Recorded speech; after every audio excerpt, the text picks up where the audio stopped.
Eastern Australia gets ready for Cyclone Alfred, which is expected to bring flooding, damaging winds and battering waves.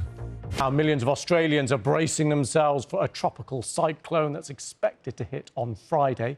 Cyclone Alfred is approaching the east coast, predicted to make landfall between the Sunshine Coast and the Gold Coast. Heavily populated areas also includes the city of Brisbane.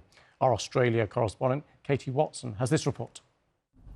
The waiting game continues, but as Cyclone Alfred heads towards Australia's east coast, the wind is kicking up and the waves are getting bigger. Surfers earlier today were taking advantage of the swell.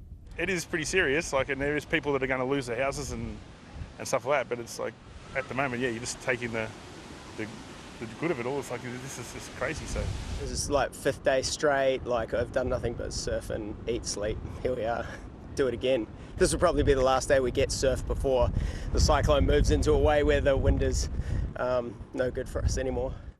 4 million people are in the firing line of tropical cyclone Alfred.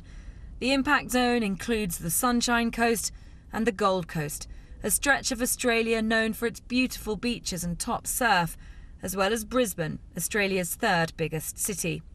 Nearly 1,000 schools have closed, public transport's been suspended, and airports are shut.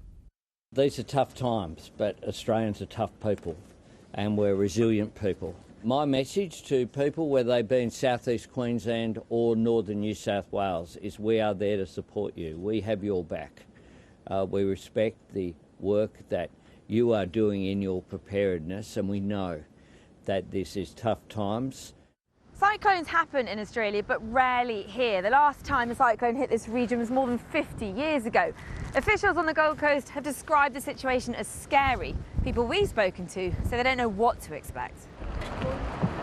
With the cyclone now predicted to make landfall on Friday night or even Saturday morning, it's bought people time. Councils have reopened sandbag depots, and residents like Hannah and her brother Ezekiel are taking advantage of that.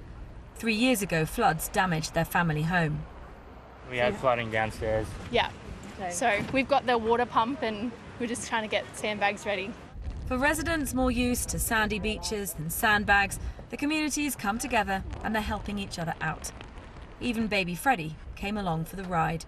We've not been flooded before, but we've not experienced a cyclone where we lived before either, so yeah, a little bit nervous. We don't really have much family around here either.